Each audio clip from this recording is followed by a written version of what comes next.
बिस्मिल्लाहिर्रहमानिर्रहीम। आज हमारा लेक्चर 2 स्टार्ट होगा और इसमें आपके सामने लेक्चर 2 का कंटेंट अवेलेबल है, जिसमें हम डिस्कस करेंगे कि फ़ॉर्मूला क्या होता है, एक्सेल के ऑपरेटर्स क्या होते हैं, ट्रू फॉल्स कैसे निकाला जाता है, फ़िल्टर क्या होते हैं, एडवांस फ़िल्टर्स क्या होते हैं।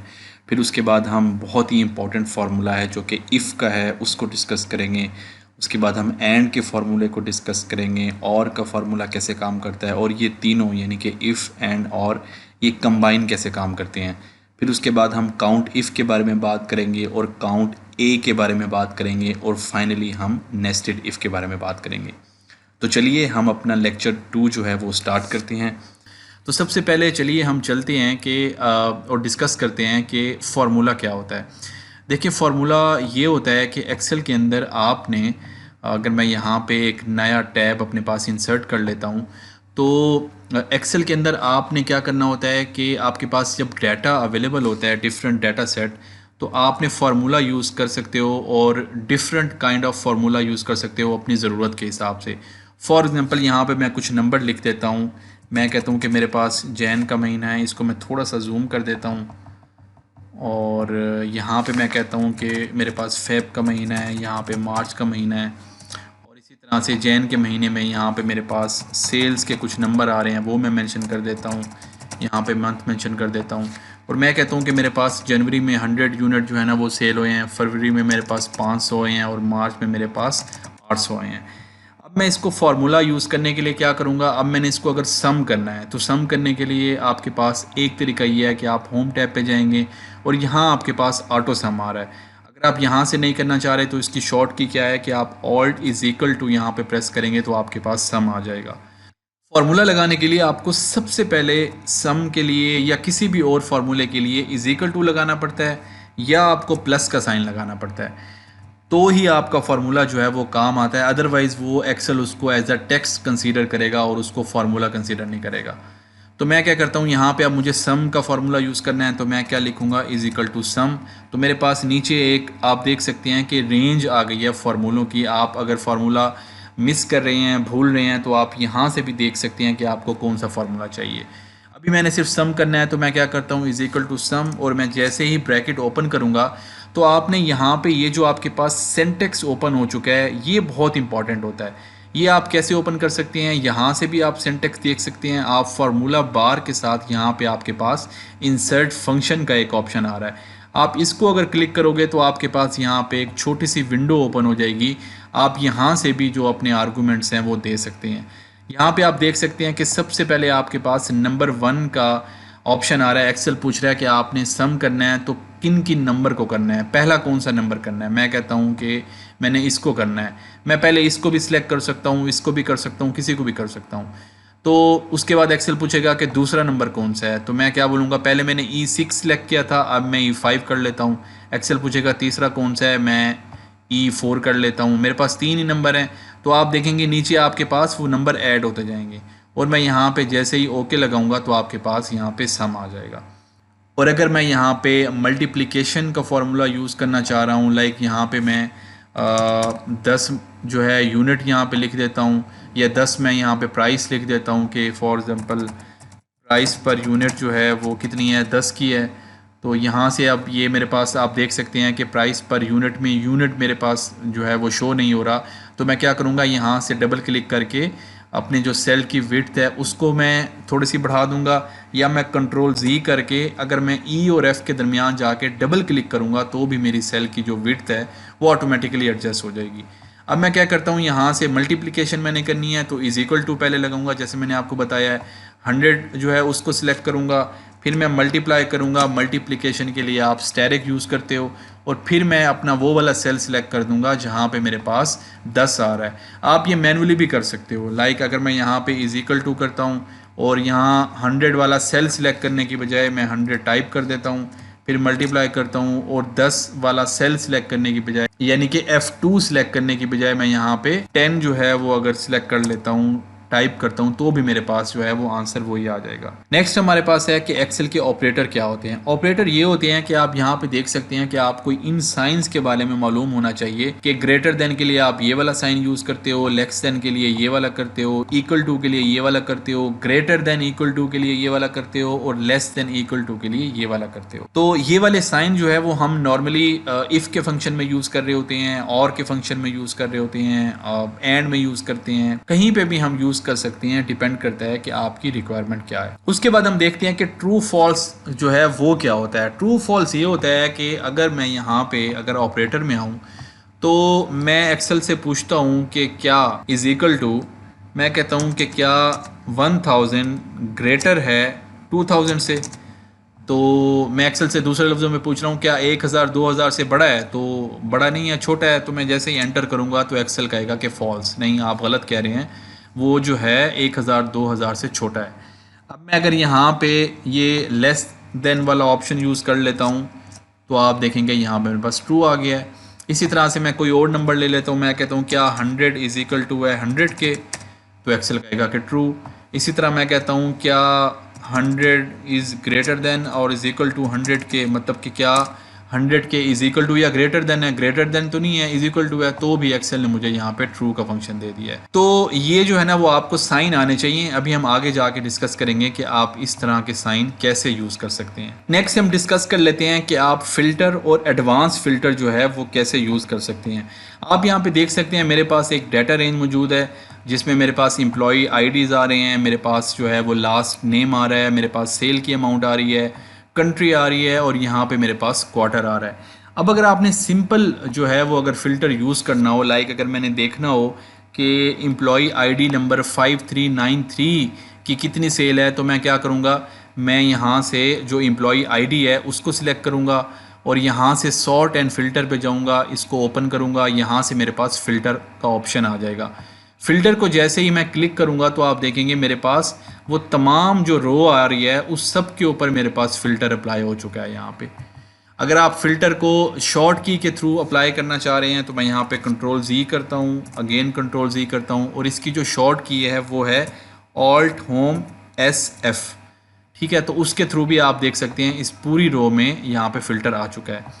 अच्छा, अब फ़िल्टर जो अप्लाई होता है, अगर आपने फॉर एग्जांपल किसी एक सेल को सिलेक्ट किया, मैंने यहाँ पे B2 को सिलेक्ट किया है, अगर आप किसी एक को भी सिलेक्ट करेंगे और फ़िल्टर अप्लाई करेंगे तो फ़िल्टर उस रो में तब तक अप्लाई होगा जब तक दरमियान में कोई ब्लैंक कॉलम नहीं आ रहा था, कोई जब तक दरमियान में सेपरेटर नहीं आ जाता। यहाँ पे आप देख सकते हैं कि F और H के दरमियान एक सेपरेटर मौजूद है जिसकी वजह से सिर्फ इस रो तक जो है आपका फ़िल्टर अप्लाई होगा। अगर मैं इस G को यहाँ से डिलीट कर देता हूँ, कंट्रोल माइनस के साइन से शॉर्ट की से मैं डिलीट कर देता हूँ। अगर आप इसको वैसे ही डिलीट करना चाह रहे हैं तो आप G पे राइट क्लिक करेंगे और यहाँ से भी इसको डिलीट कर सकते हैं। अब अगर मैं एम्प्लॉई आईडी पे जाके यहाँ से फ़िल्टर लगाऊंगा तो आप देख सकते हैं कि वो यहाँ पे पूरे क्वार्टर तक मेरे पास जो K कॉलम है वहाँ तक मेरे पास फ़िल्टर अप्लाई हो चुका है। तो मैं यहाँ पे कंट्रोल Z करता हूँ, दोबारा कंट्रोल Z करके अपनी जो मैंने डिलीट किया था कॉलम उसको वापस ले आता हूँ। तो चलिए अब हम डिस्कस करते हैं कि किस तरह से आप यहाँ पे सिंपल फ़िल्टर अप्लाई कर सकते हैं। अब मैं यहाँ पे एम्प्लॉई आईडी नंबर 5393 को फ़िल्टर करता हूँ, तो मैं यहाँ पे जाऊँगा तो मेरे पास नंबर ऑफ़ ऑप्शन आ रहे हैं। यहाँ पे एक ऑप्शन तो ये आ रहा है कि आप फ़िल्टर के थ्रू अपनी जो अमाउंट है उसको भी सॉर्ट कर सकते हैं। कैसे कर सकते हैं? एक तरीका तो ये है कि आप यहाँ पे डाटा में जाएंगे, यहाँ पे आप अगर सॉर्ट में जाते हैं तो आप देख सकते हैं यहाँ पे पूरी जो ये मेरे पास रेंज है डाटा की वो सिलेक्ट हो चुकी है। तो अब यहाँ पे मैं सॉर्ट करना चाह रहा हूँ कि मेरे पास जो सबसे हाईएस्ट वैल्यू हो सेल की वो सबसे टॉप पे आ जाए, उससे लो वाली नीचे आ जाए, उससे लो वाली नीचे आ जाए। तो मैं क्या करता हूँ, यहाँ पे आप देख सकते हैं सबसे पहला ऑप्शन है सॉर्ट बाय का। तो मैं यहाँ पे अब एक्सेल मुझसे पूछ रहा है कि आप किस कॉलम को सॉर्ट करना चाह रहे हो। तो मैं सेल्स को सॉर्ट करना चाह रहा हूँ, मैं सेल को सिलेक्ट कर लेता हूँ। अब एक्सेल पूछ रहा है कि आपने कैसे सॉर्ट करना है, स्मॉलेस्ट टू लार्जेस्ट करना है, लार्जेस्ट टू स्मॉलेस्ट करना है। मैं कहता हूँ कि लार्जेस्ट टू स्मॉलेस्ट कर दो। जैसे ही ओके करूँगा तो आप देख सकते हैं यहाँ पे अब मेरे पास डाटा जो है वो सॉर्ट हो चुका है और मेरे पास लार्जेस्ट से स्मॉलेस्ट का यहाँ पे डाटा जो है वो आ चुका है। दूसरा ऑप्शन ये है कि अगर आप यहाँ पे फ़िल्टर ओपन करेंगे तो लार्जेस्ट टू स्मॉलेस्ट इस वक्त आपके पास इनेबल है।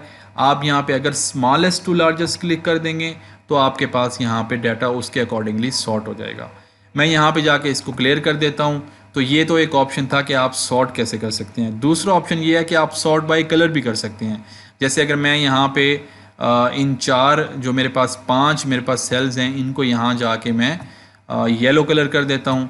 अब अगर मैं यहाँ पे फ़िल्टर को ओपन करता हूँ तो यहाँ पे सॉर्ट बाय कलर में मेरे पास येलो कलर आ जाएगा। एक्सेल के पास इस वक्त चूँकि एक ही कलर है, अगर मैं यहाँ पे जाके कोई और कलर इसको दे देता हूँ, सपोज़ करें कि इसको डार्क ग्रीन दे देता हूँ, तो मेरे पास अब फ़िल्टर में 2 कलर आ जाएंगे। आप देखते हैं सॉर्ट बाय कलर में ये 2 कलर आ चुके हैं। यानी कि एक्सेल पूछ रहा है कि आपने सॉर्टिंग इस कलर के हिसाब से करनी है, येलो के हिसाब से या ग्रीन के हिसाब से। मैं कहता हूँ कि ग्रीन के हिसाब से कर दो, तो अब ग्रीन वाले नंबर पहले आ जाएंगे और येलो वाले जो है वो बाद में आ जाएंगे। दूसरा मेरे पास ऑप्शन है कि फ़िल्टर बाय कलर है, यानी कि मैं चाहता हूँ कि सिर्फ ग्रीन की वैल्यू आए, तो मैं यहाँ पे ग्रीन को क्लिक करूँगा तो सिर्फ मेरे पास ग्रीन के जो मेरे पास जितने भी सेल्स होंगे वो यहाँ पे विजिबल हो जाएंगे। मैं दोबारा फ़िल्टर ओपन करता हूँ और अब जो क्लियर फ़िल्टर वाला ऑप्शन है उसको क्लियर कर देता हूँ और यहाँ से जो अपने कलर हैं उनको भी जाके नो फिल कर देता हूँ। ठीक है, तो इस तरह से आप जो है ना फ़िल्टर कर सकते हैं। अब मैं दोबारा इसको अगर ओपन करता हूँ, अब मुझे चाहिए कि इस पूरी रेंज में मेरे पास मुझे सिर्फ टॉप 5 की जो सेल्स हैं मुझे वो चाहिए। तो आप कैसे कर सकते हो, आप यहाँ से इसको ओपन करोगे, नंबर फ़िल्टर में जाओगे तो आपके पास मल्टीपल ऑप्शन आ रहे हैं। यहाँ पे आप देख सकते हो कि टॉप 10 के ऑप्शन में अगर जाता हूँ तो यहाँ पे आपके पास आ रहा है टॉप का भी और बॉटम का भी, कि आपको बॉटम की अगर कुछ वैल्यू चाहिए 3 या 4 वो भी ले सकते हैं, टॉप की चाहिए तो वो भी ले सकते हैं। मैं यहाँ पे बॉटम की लेके देख लेता हूँ और यहाँ से आप वैल्यूज़ को कम या ज़्यादा भी कर सकते हैं। फॉर एग्जाम्पल मुझे बॉटम की 2 वैल्यूज़ चाहिए, तो मैं यहाँ पे ओके करूँगा तो ये मेरे पास जो बॉटम की 2 वैल्यूज़ हैं वो फ़िल्टर होके यहाँ पे आ जाएंगी। ठीक है, मैं अगेन इसको यहाँ पे क्लियर फ़िल्टर कर देता हूँ। अब हम आ जाते हैं एडवांस फ़िल्टर पे। फॉर एग्जांपल मैं यहाँ पे लास्ट नेम में जो है वो स्मिथ लिख देता हूँ और यहाँ कंट्री में मैं यूके लिख देता हूँ। अब मैं चाहता हूँ कि मेरे पास यहाँ पे जो मेरे पास डाटा है इस पूरी रेंज में वो मेरे पास फ़िल्टर होके आए सिर्फ स्मिथ का और यूके का। तो मैं क्या करता हूँ, मैं यहाँ पे डाटा में जाता हूँ, यहाँ से मैं एडवांस में जाता हूँ तो आप देखेंगे यहाँ पे मेरे पास ऑप्शन आ जाएगा लिस्ट रेंज का और क्राइटेरिया रेंज का। लिस्ट रेंज का मतलब होता है कि आपने वो पूरा जो आपका डाटा टेबल है वो सिलेक्ट करना होता है जिसको आपने फ़िल्टर करना होता है। और क्राइटेरिया रेंज में आप क्या क्राइटेरिया बताते हो, तो मैं वो रो को भी सिलेक्ट कर लूँगा जिसमें मेरे पास हेडिंग आ रही हैं और उसके नीचे जो मैंने यहाँ पे स्मिथ का नाम लगाया है और यूके का नाम लगाया है उसको भी मुझे सिलेक्ट करना पड़ेगा। तो मैं इन दोनों जो मेरी रो है, रो नंबर 2 और 3, इसको सिलेक्ट कर लेता हूँ और यहाँ पे ओके करूँगा तो आप देखेंगे स्मिथ का यूके का जो डाटा है मेरे पास वो आ जाएगा। मैं इसको यहाँ पे क्लियर कर देता हूँ और अब की बार मैं चाहता हूँ कि स्मिथ का यूएसए का भी जो डाटा है वो भी यहाँ पे शो हो जाए। तो मैं यहाँ पे जाके यूएसए लिख देता हूँ। अगेन मैं यहाँ पे एडवांस में जाता हूँ और जो लिस्ट रेंज है मेरी उसको दोबारा से मुझे सिलेक्ट करना पड़ेगा। बाय डिफ़ॉल्ट हो सकता है कि एक्सेल गलत सिलेक्शन करे तो आपको दोबारा से सिलेक्शन जो है वो करनी चाहिए। क्राइटेरिया रेंज में जाऊंगा, यहाँ पे पहले वाला डाटा जो है उसको डिलीट कर दूंगा और यहाँ पे जाके मैं अपना जो मेरा क्राइटेरिया, अब मैंने स्मिथ यूएसए भी बढ़ा दिया है तो मुझे एक रो और नीचे जाके अब मुझे रो नंबर 2, 3 और 4 तीनों सिलेक्ट करनी पड़ेंगी। अब जैसे ही ओके करूंगा तो आप देखेंगे स्मिथ का मेरे पास यूएसए का भी डाटा यहाँ पे आ चुका है। मैं दोबारा यहाँ पे आता हूँ। अब हम आ जाते हैं, डिस्कस करते हैं कि आपने जो बहुत ही इंपॉर्टेंट फार्मूला है एक्सेल का वो है इफ़ का, एंड का और का। तो चलिए हम स्टार्ट करते हैं इफ़ के फंक्शन से। इफ़ के फंक्शन में आपने 3 चीज़ें जो है वो याद रखनी है। सबसे पहली चीज़ है इसमें लॉजिकल टेस्ट, उसके बाद है वैल्यू इफ़ ट्रू, उसके बाद है वैल्यू इफ़ फॉल्स। अगर मैं यहाँ पे इफ़ का फार्मूला यूज़ करूँ इज़ इक्वल टू इफ़ और उसके बाद यहाँ पे मैं अपना जो इंसर्ट फंक्शन को ओपन करूँ तो आप यहाँ पे देख सकते हैं सबसे पहली चीज़ क्या है, लॉजिकल टेस्ट। मतलब एक्सेल क्या करता है, आप उसको कोई कंडीशन देते हो, जैसे मेरे पास यहाँ पे एग्जांपल में है कि अली के नंबर जो है वो 50 हैं और जाफ़र के नंबर जो हैं वो 100 हैं और जो पास क्राइटेरिया है वो कितना है 60 का। तो अब यहाँ पे मैं एक्सेल को इफ़ का फंक्शन लगा के ये आर्गूमेंट दूंगा कि अगर तो जो मार्क्स हैं वो 60 से ऊपर हों तो पास कर दो और अगर 60 से कम हो तो फेल कर दो।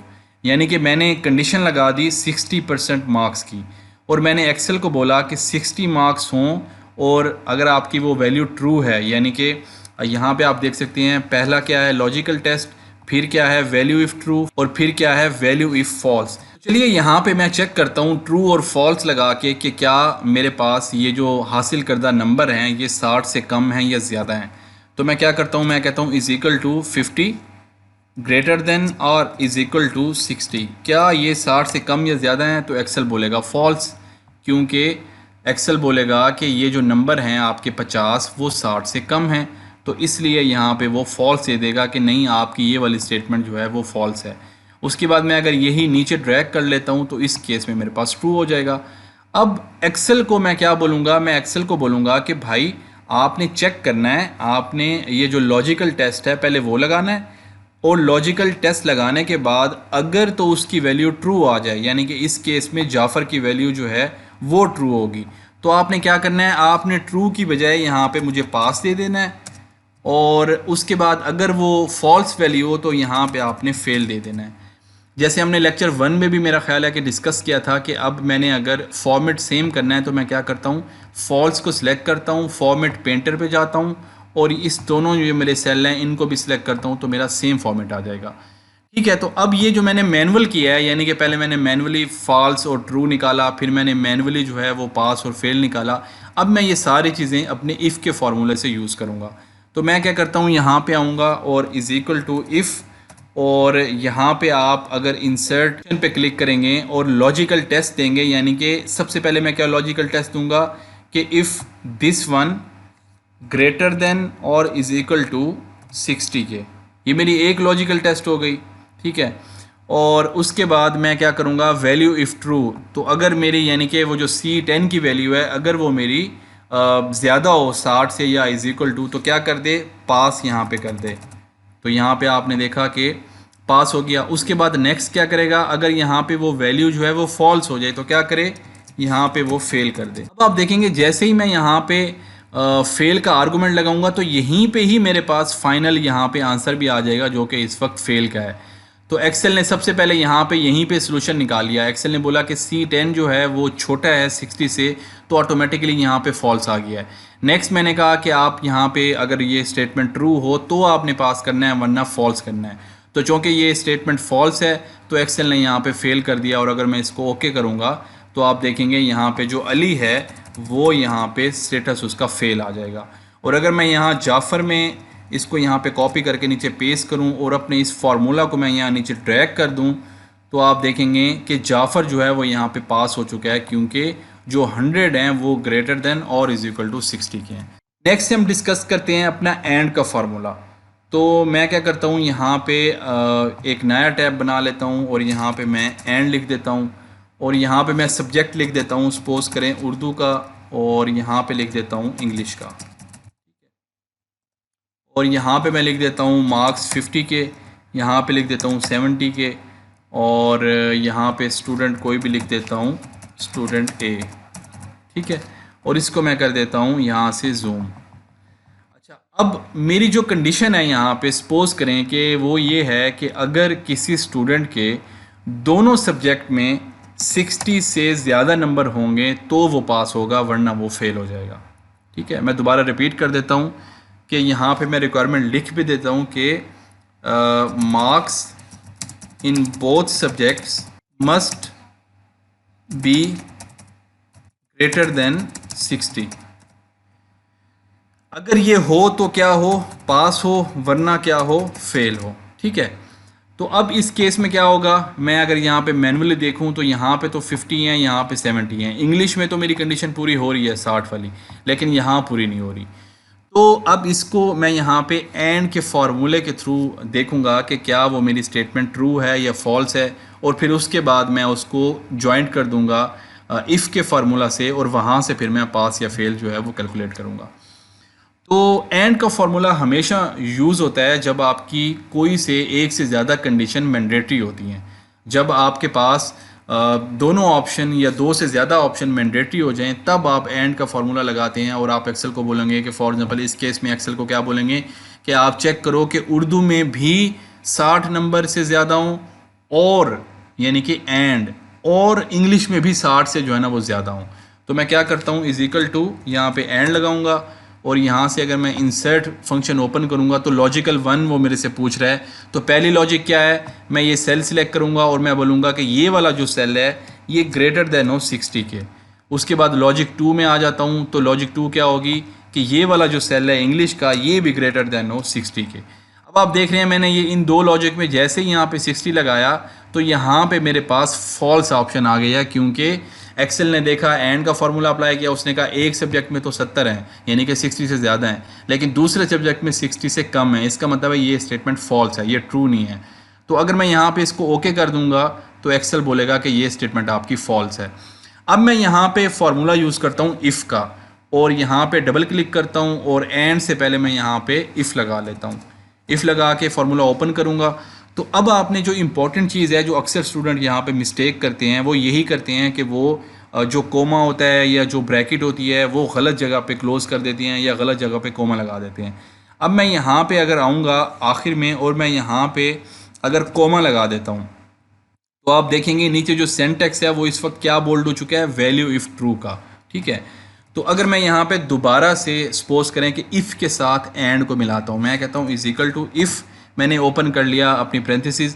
अब यहाँ पे लॉजिकल टेस्ट आ रहा है, तो लॉजिकल टेस्ट का मैंने सोल्यूशन एंड के फार्मूला से निकालना है, क्योंकि मैंने दोनों कंडीशन पूरी होते हुए देखना है। तो मैं क्या करूँगा एंड, और मैं बोलूँगा कि ये वाला जो सेल है ये ग्रेटर देन हो 60 के। उसके बाद अब मैं अगर यहाँ पे ब्रैकेट क्लोज कर देता हूँ तो आप देखोगे मैं इफ़ में आ जाऊँगा दोबारा से। मैं इसको रिपीट करता हूँ, मैंने यहाँ पे ब्रैकेट जो है वो अभी क्लोज नहीं की, तो आप देख रहे हो मैं यहाँ पे एंड के फॉर्मूले में इस वक्त घूम रहा हूँ। तो यहाँ पे अगर गलती से आप लोग ब्रैकेट लगा देते हो तो अब मैं एंड से ट्रांसफ़र होके इफ़ में आ जाऊँगा। तो इफ़ में तो मैंने अभी नहीं आना, क्योंकि अभी तो मैंने एंड की दूसरी कंडीशन देनी है, इसका मतलब है मैंने यहाँ पे ब्रैकेट क्लोज नहीं करनी। अब यहाँ पे अगर आप कोमा लगा दोगे तो अब वो लॉजिक 2 आपसे पूछ रहा है, तो इसका मतलब है एंड में लॉजिक 1 मेरी ख़त्म हो गई है, अब लॉजिक 2 स्टार्ट हो रही है। लॉजिक 2 क्या है कि मैं कहता हूँ कि इंग्लिश के जो मार्क्स हैं ये भी ग्रेटर देन होने चाहिए 60 के। अब अगर मैं यहाँ पे कोमा लगा देता हूँ तो लॉजिक 3 स्टार्ट हो जाएगी, लेकिन मेरी तो लॉजिक 3 है ही नहीं, मैं तो इस वक्त सिर्फ 2 लॉजिक पे काम कर रहा हूँ। अब मैं यहाँ पे क्या करूँगा, यहाँ पे ब्रैकेट क्लोज कर दूंगा। जैसे ही ब्रैकेट क्लोज करूँगा तो अब मैं इफ़ के फार्मूले पे आ जाऊँगा, और इफ़ के फार्मूले में भी इस वक्त जो मेरे पास बोल्ड है वो क्या है, लॉजिकल टेस्ट। अब मेरा यही लॉजिकल टेस्ट था जो मैंने एंड से लगा के जो भी ट्रू और फॉल्स होगा वो मेरा सोल्यूशन मुझे मिल जाएगा। इसका मतलब है अब मैं यहाँ पे कोमा लगाऊंगा तो अब वैल्यू इफ़ ट्रू का जो ऑप्शन है वो यहाँ पे बोल्ड हो चुका है, यानी एक्सेल पूछ रहा है कि ये जो आपने मुझे लॉजिकल टेस्ट बताया है अगर ये ट्रू हो तो मैं आपको क्या सोल्यूशन दूँ। तो मैंने कहा अगर ट्रू हो तो आप यहाँ पे पास दे दो, और आपको पता है कि हमेशा आप टेक्स्ट जो है वो इन्वर्टेड कोमा में लिखते हो। मैं दोबारा कोमा लगाऊंगा, अब मेरे पास वैल्यू इफ़ फॉल्स का ऑप्शन जो है ओपन हो चुका है, बोल्ड हो चुका है। तो मैं बोलूँगा अगर फॉल्स हो तो आप क्या कर दो, उसको फेल कर दो। यहाँ पे ब्रैकेट, अच्छा अब यहाँ पे ब्रैकेट क्लोज करने की बजाय अगर आप कोमा लगा देते हो तो आप देखोगे इस वक्त कुछ भी यहाँ पे बोल्ड नहीं हो रहा, इसका मतलब है कि मैंने कोमा नहीं लगाना। अब ब्रैकेट क्लोज करूँगा तो मेरा वो जो इफ़ वाला भी जो सेंटेक्स था वो मेरा क्लोज हो चुका है। अब मैं इसको अगर एंटर करूँगा तो आप देखोगे यहाँ पे मेरे पास फेल का ऑप्शन आ चुका है। अच्छा अब मैं यहाँ पे अगर इसको 61 कर देता हूँ तो आप देखेंगे यहाँ पे पास का ऑप्शन आ चुका है, क्योंकि अब मेरे जो दोनों क्राइटेरिया हैं वो मेरे फुलफिल हो चुके हैं। अच्छा अब हम डिस्कस कर लेते हैं और के फंक्शन को।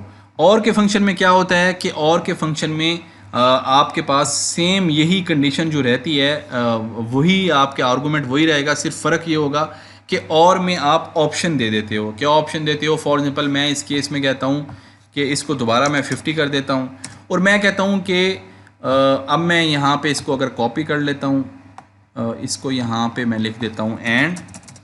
अब मैं इसको कॉपी करके नीचे ले आता हूँ और यहाँ मैं लिख देता हूँ और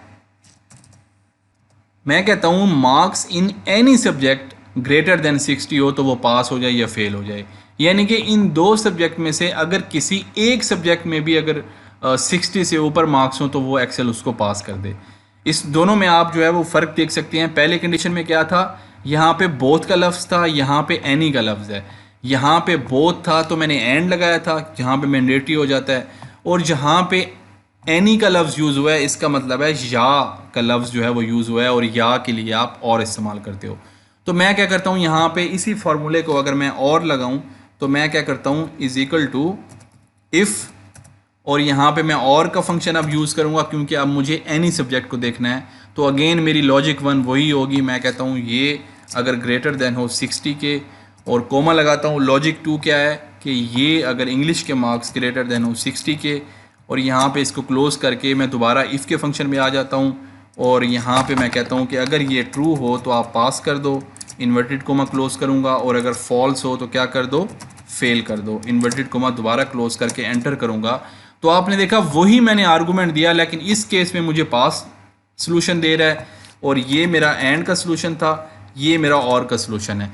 एंड के सॉल्यूशन में मुझे फेल जो है ना वो बता रहा है, और के सॉल्यूशन में मुझे पास बता रहा है, क्योंकि इस कंडीशन में क्या था कि एक सब्जेक्ट में 60 से ऊपर है, तो उसने मुझे पास बता दिया। एंड के फंक्शन में क्या था कि दोनों में होने चाहिए थे 60 से ऊपर नंबर, लेकिन यहाँ पे सिर्फ एक सब्जेक्ट में है, तो इसलिए यहाँ पे जो स्टेटस है वो मुझे फेल बता रहा है। तो चलिए अब हम इसको थोड़ा सा और एडवांस लेवल पे डिस्कस कर लेते हैं। मैं इस शीट पे आ जाता हूँ जो कि इफ़ एंड और की है। यहाँ पे आप देख सकते हैं कि मेरे पास डिफरेंट स्टूडेंट के नाम आ रहे हैं, और यहाँ पे मैंने 4 कंडीशन यूज़ की हैं। पहली कंडीशन वही थी 60 वाली, जिसमें सिर्फ जो है वो सिंपल आपने इफ़ का फार्मूला यूज़ करना था। फिर हमने कहा कि तमाम सब्जेक्ट में इसका पास होना लाजमी है, तो मैं एंड का फंक्शन यूज़ करूँगा। फिर मैंने बोला तीसरी कंडीशन में कि अगर एनी सब्जेक्ट में पास हो तो वो पास हो जाए, वरना फेल हो जाए, तो मैं और का फंक्शन यूज़ करूँगा। अब जो कंडीशन नंबर 4 है वो बहुत ही इंपॉर्टेंट है, कि जिसमें मैं थोड़ा सा और एडवांस लेवल पे आऊँगा और मैं डिस्कस करूँगा कि अगर एक स्टूडेंट, यहाँ पे आप देख सकते हैं मैंने लिखा है कि must pass in Urdu and science, कि ये वाले जो 2 सब्जेक्ट हैं इसको मैं अगर यहाँ पे हाईलाइट कर लूँ, और मैं कहता हूँ कि ये वाले जो 2 सब्जेक्ट हैं इसमें तो पास लाजमी होना चाहिए स्टूडेंट को, और ये वाले जो 2 सब्जेक्ट हैं फ़िज़िक्स और इंग्लिश वाले, इसको मैं अगर हाईलाइट कर लेता हूँ ग्रीन, मैं कहता हूँ कि ये जो ग्रीन कलर में जो भी मेरे सब्जेक्ट आ रहे हैं, यानी कि फ़िज़िक्स और इंग्लिश, इसमें अगर किसी एक में भी स्टूडेंट पास हो जाता है, और ये जो 2 सब्जेक्ट हैं उर्दू और साइंस वाले, इनमें मुझे पास जो है ना लाजमी चाहिए स्टूडेंट, इसमें उसका पास होना मैंडेटरी है। तो अगर कोई स्टूडेंट उर्दू और साइंस में दोनों में पास है, और फिज़िक्स और इंग्लिश में से किसी एक में पास है, तो उसका ओवरऑल स्टेटस जो है ना वो पास आ जाए, वरना वो फेल आ जाए। ठीक है, मैं दोबारा रिपीट कर देता हूँ। मैं कहता हूँ कि अगर कोई स्टूडेंट उर्दू और साइंस दोनों में पास हो, और फिज़िक्स और इंग्लिश में से किसी एक में पास हो, तो ओवरऑल स्टेटस पास आ जाए, वरना फेल आ जाए। तो अब इस केस में आप क्या करेंगे? इस केस में आप सबसे पहले तो आपके पास जो कंडीशन है कि उर्दू और साइंस दोनों में पास होना चाहिए, इसका मतलब है इसके लिए मुझे एंड का फंक्शन यूज़ करना होगा, क्योंकि दोनों मैंडेटरी कंडीशन है। तो मैं क्या करता हूँ, इज़ इक्वल टू, सबसे पहले इफ़ लगाऊंगा, या अगर आप इफ़ से स्टार्ट नहीं करते तो सबसे पहले आप एंड से स्टार्ट करेंगे, और आप कहते हैं कि ये जो आपके मार्क्स हैं उर्दू के, ये हों ग्रेटर देन 60 के, कोमा लगाऊंगा। लॉजिक 2 क्या है कि ये जो साइंस के मार्क्स हैं ये भी ग्रेटर देन हो 60 के, और यहाँ पे ब्रैकेट क्लोज कर दूंगा, तो एंड का फंक्शन आपका ख़त्म हो गया। अब मैं उसके बाद दूसरा मेरा क्या ऑप्शन था कि इसमें तो मैंने देख लिया एंड का फंक्शन लगा के, दूसरे नंबर पे मैंने क्या देखना है कि फ़िज़िक्स और इंग्लिश में से किसी एक में अगर पास हो, तो मैं क्या करता हूँ कि यहाँ पे अब लॉजिक 3 में क्या यूज़ करूँगा, और का फंक्शन, क्योंकि फ़िज़िक्स और इंग्लिश में से किसी एक में मुझे देखना है, मैंडेटरी नहीं है मेरे लिए। यहाँ पे ब्रैकेट ओपन करूँगा, और ये फ़िज़िक्स के मार्क्स को सिलेक्ट करूँगा ग्रेटर देन 60, कोमा लगाऊँगा, और इंग्लिश के मार्क्स को सिलेक्ट करूँगा ग्रेटर देन 60, और अपनी ब्रैकेट जो है क्लोज़ कर दूँगा। जैसे ही मैं ब्रैकेट क्लोज़ करूँगा तो आप देखेंगे मैं और से शिफ्ट होके एंड पे आ चुका हूँ। दोबारा ब्रैकेट क्लोज़ करूँगा तो अब वो जो मेरा सिंटैक्स है वो मेरा ख़त्म हो चुका है। इसको मैं एंटर करूँगा तो आप देखेंगे यहाँ पे मेरे पास जो सॉल्यूशन आया है, रिज़ल्ट आया है, वो मेरे पास ट्रू आया है। ट्रू का क्या मतलब है कि इसमें मेरे पास उर्दू में भी 60 से ज़्यादा हैं, साइंस में भी 60 से ज़्यादा हैं, 65 हैं, और फिज़िक्स में भी जो है वो 60 से ज़्यादा हैं, इंग्लिश में, चारों सब्जेक्ट में मेरे पास 60 से ज़्यादा आ रहे हैं। तो अब मैं चाहता हूँ कि अगर ये ट्रू हो तो मुझे पास दे दे, ओवरऑल पास का स्टेटस दे दे, वरना ओवरऑल फेल का स्टेटस दे दे। तो मैं क्या करूँगा, एंड से पहले इफ़ का फॉर्मूला यूज़ कर लेता हूँ, ब्रैकेट ओपन करूँगा, और सबसे लास्ट में जाके यहाँ पे मैं अगर कोमा लगा लेता हूँ तो वैल्यू इफ़ ट्रू का मेरे पास ऑप्शन आ रहा है। तो मैं क्या करता हूँ, यहाँ पे इन्वर्टेड कोमा लगाता हूँ और यहाँ लिख देता हूँ overall pass, inverted coma close कर देता हूँ। अब यहाँ पे अगर मैं कोमा लगाऊंगा तो वैल्यू इफ फॉल्स का ऑप्शन मेरे पास ओपन हो जाएगा। तो यहाँ पे मैं क्या लगा देता हूँ, ओवरऑल फेल, यानी कि अगर वो कंडीशन फॉल्स हो तो ओवरऑल फेल कर दे, और यहाँ पे ब्रैकेट क्लोज कर देता हूँ। तो आपने देखा यहाँ पे उसने मुझे ओवरऑल पास का स्टेटस बता दिया कि चूँकि इन चारों सब्जेक्ट में आपके स्टूडेंट के मार्क्स 60 से ज़्यादा हैं तो आपका स्टूडेंट जो है वो पास है। इसको मैं ड्रैग अगर करता हूँ यहाँ पे, तो अब आप देखेंगे तो यहाँ पे भी मेरे पास जो स्टेटस आ रहा है वो मेरे पास ओवरऑल पास आ रहा है, क्योंकि इन दो सब्जेक्ट में तो 60 से ऊपर हैं, और यहाँ पे मेरे पास फिज़िक्स में 60 से ऊपर हैं, इंग्लिश में नहीं भी हैं तो मुझे कोई फ़र्क नहीं पड़ता, क्योंकि इन दोनों में से किसी एक में 60 से ऊपर आने चाहिए थे। अच्छा, यहाँ पे ओवरऑल फेल बता रहा है, क्यों? क्योंकि साइंस में 60 से कम है और मुझे इन दोनों में 60 से ऊपर चाहिए। इसी तरह से यहाँ पे जो है वो इन 3 सब्जेक्ट के, बल्कि चारों के 60 से ऊपर हैं तो ओवरऑल पास है। यहाँ पे अगेन उर्दू में 60 से कम है, तो इसलिए मैंने चूँकि एंड का फार्मूला यूज़ किया था तो उसने इन दोनों को देखना था। अब उर्दू में 60 से कम है तो ओवरऑल फेल उसने कर दिया है, क्योंकि ये पहली जो कंडीशन थी वो पूरी नहीं हुई। और इसी तरह सबसे लास्ट में आप देखेंगे तो अगेन साइंस में 60 से मेरे कम मार्क्स थे, तो इस वजह से ओवरऑल में यहाँ पे फेल उसने मुझे रिज़ल्ट दे दिया है। अच्छा, अब अगर मैं यहाँ पे कुछ चेंजेस करता हूँ कि मैं यहाँ 50 की बजाय 70 कर देता हूँ तो ओवरऑल पास हो जाता हूँ, और यहाँ पे मैं 50 कर देता हूँ और यहाँ पे भी मैं 50 कर। देखिए यहाँ पे मैंने फ़िज़िक्स और इंग्लिश दोनों में यासीन के मार्क्स 60 से कम कर दिए हैं तो भी ओवरऑल फेल हो चुका है, क्योंकि यहाँ पहली कंडीशन तो फुलफ़िल हो रही है जिसमें उर्दू और साइंस दोनों में 60 से ज़्यादा आने चाहिए थे, लेकिन जो दूसरी कंडीशन थी जिसमें मैंने कहा था कि फ़िज़िक्स और इंग्लिश में किसी एक में 60 से ऊपर हों तो पास करना है, इस केस में किसी एक में भी नहीं है, दोनों में जो है वो 50 मार्क्स हैं। तो इसलिए चूँकि अब दूसरी कंडीशन फुलफ़िल नहीं हुई तो एक्सेल ने यहाँ पे भी मुझे ओवरऑल यहाँ पे फेल का स्टेटस बता दिया है। तो चलिए अब हम एक स्टेप और आगे बढ़ के एडवांस फंक्शन को देखते हैं कि नेस्टेड इफ़ आप कैसे यूज़ कर सकते हैं। नेस्टेड इफ़ में आप बेसिकली एक से ज़्यादा इफ़ जो है वो यूज़ करते हैं। देखिए नॉर्मली आप अगर एक दफ़ा इफ़ यूज़ करते हैं तो आपके पास वैल्यू इफ़ ट्रू और वैल्यू इफ़ फॉल्स, सिर्फ ये दो ही ऑप्शन होते हैं। अगर उसके दरमियान में कोई तीसरा ऑप्शन आ जाए, जैसे यहाँ पे आप देख सकते हैं कि मेरे पास स्टूडेंट्स आ रहे हैं, उनके नंबर आ रहे हैं, और यहाँ पे मेरे पास 3 क्राइटेरिया आ रहे हैं कि मैंने कहा कि अगर 40 से कम नंबर हैं तो वो फेल होगा, 40 से ज़्यादा होंगे तो पास होगा, और अगर 50 से ज़्यादा होंगे तो उसकी पोजीशन होगी। अब मेरे पास यहाँ पे 3 क्राइटेरिया आ गए हैं, तो उस 3 क्राइटेरिया के लिए मुझे इफ़ के अंदर मज़ीद इफ़ जो है वो यूज़ करना पड़ेगा। अगर मैं सिर्फ इफ़ यूज़ करूँगा तो इन तीनों में से मैं कोई सी 2 कंडीशन ही फुलफ़िल कर पाऊँगा। तो मैं यहाँ पे करता हूँ कि इज़ इक्वल टू इफ़, और मैंने कहा कि इस सेल की वैल्यू अगर ग्रेटर देन हो 50 के तो मुझे पोजीशन शो हो जाए। उसके बाद मैं यहाँ पे कोमा लगाऊंगा, तो अब वैल्यू इफ़ फॉल्स में मैं यहाँ पे दूसरी कोई भी कंडीशन नहीं दे सकता, क्योंकि अभी मेरे पास 2 कंडीशन है। अगर यहाँ पे वैल्यू इफ़ फॉल्स में कोई एक कंडीशन दे दूंगा तो मेरी तीसरी कंडीशन मिस हो जाएगी। तो अगेन मैं यहाँ पे दोबारा इफ़ का फार्मूला यूज़ करूँगा और मैं एक्सेल को बताऊँगा कि अगर इस सेल की वैल्यू ग्रेटर देन हो 40 के तो मुझे क्या दे दो, पास का स्टेटस। और उसके बाद दोबारा कोमा लगाऊंगा तो अब वैल्यू इफ़ फॉल्स आ रहा है। इसका मतलब है कि अगर वो वैल्यू जो कि इन दोनों क्राइटेरिया में पूरी नहीं उतर रही होगी, यानी कि 50 से ज़्यादा नहीं होगी, 40 से भी ज़्यादा नहीं होगी, तो इसका मतलब है वो अल्टीमेटली मेरा जो सबसे पहला क्राइटेरिया है 40 से कम वाली वैल्यू का जो कि फेल है उसमें फॉल कर रहा होगा।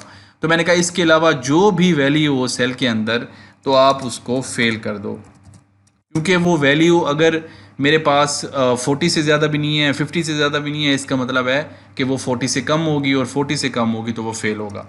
यहाँ पे मैं 2 दफ़ा ब्रैकेट क्लोज करता हूँ तो आप देखेंगे यहाँ पे फेल आ चुका है, और अगर इसको मैं ड्रैग करूँगा तो आप देखेंगे यहाँ पे फेल भी आ रहा है, फिर पोजीशन भी आ रहा है, और फिर पास भी आ रहा है। तो मेरे पास जो तीनों क्राइटेरिया है वो यहाँ पे पूरे उतर रहे हैं।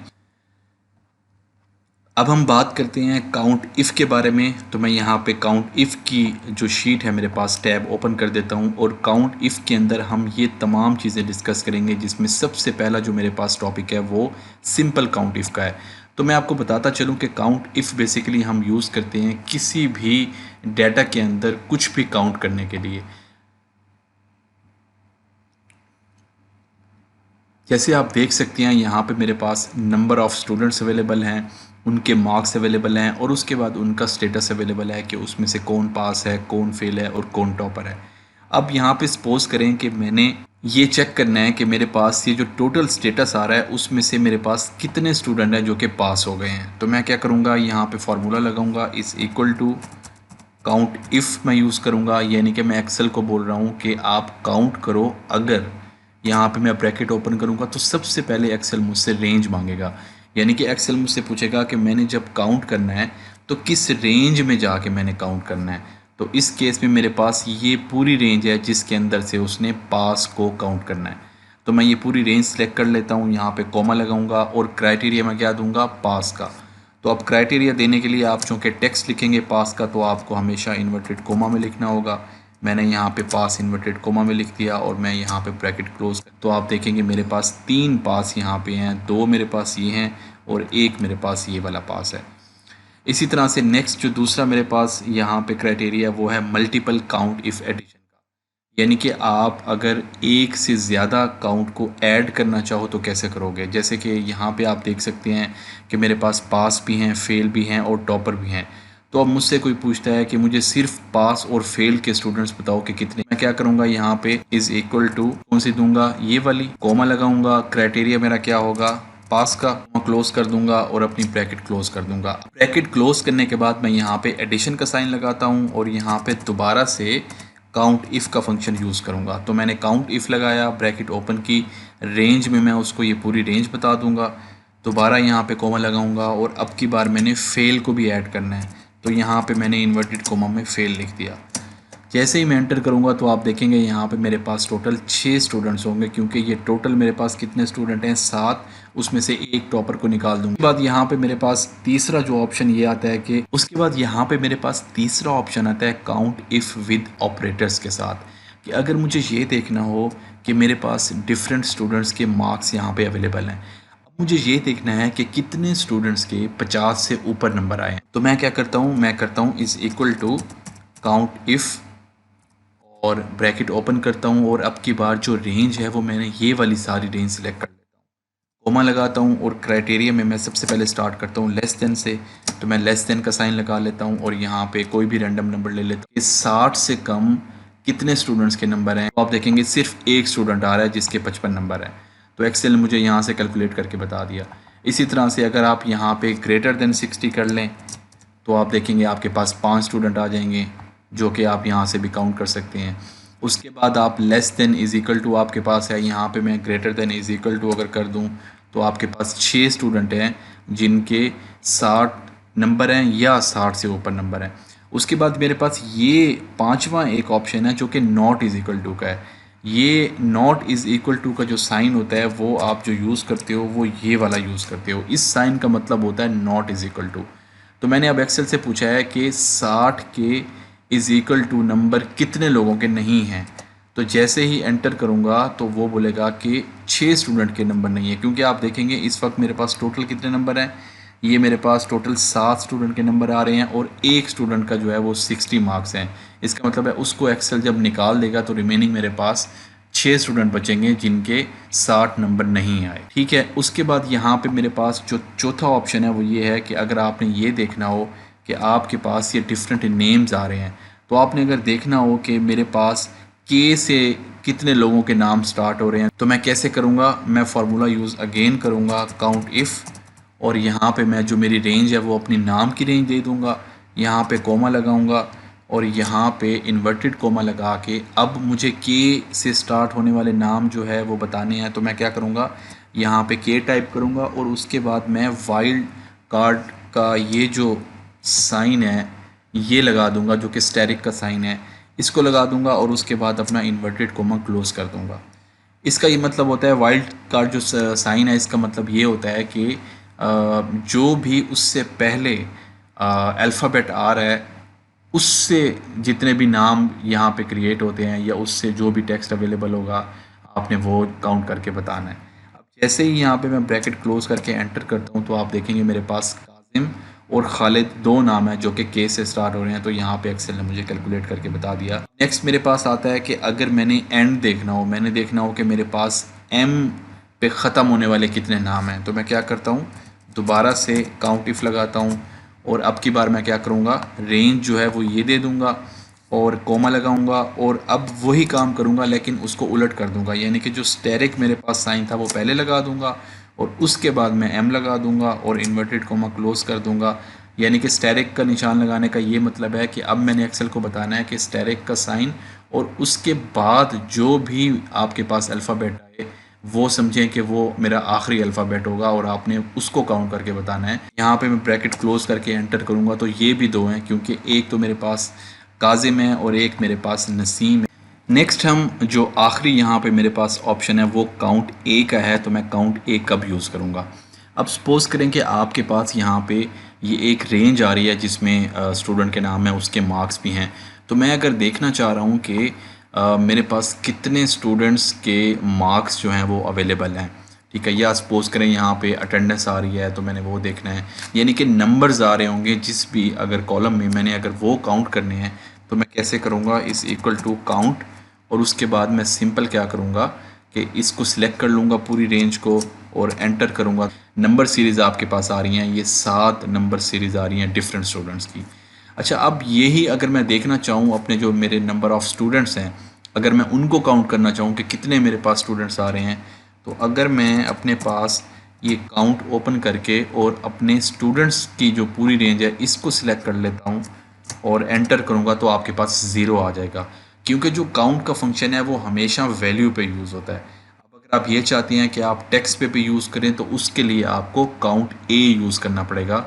आपने सिंपल काउंट के बाद ए लगा देना है, जिसका अक्सर लोग ये मतलब कहते हैं कि ए मतलब ऑल, यानी कि आप उसमें देखोगे कि जो भी आ रहा है, चाहे वो डिजिट है, चाहे वो वैल्यू है, चाहे वो टेक्स्ट है, जो भी आ रहा है आपने मुझे काउंट करके बताना है।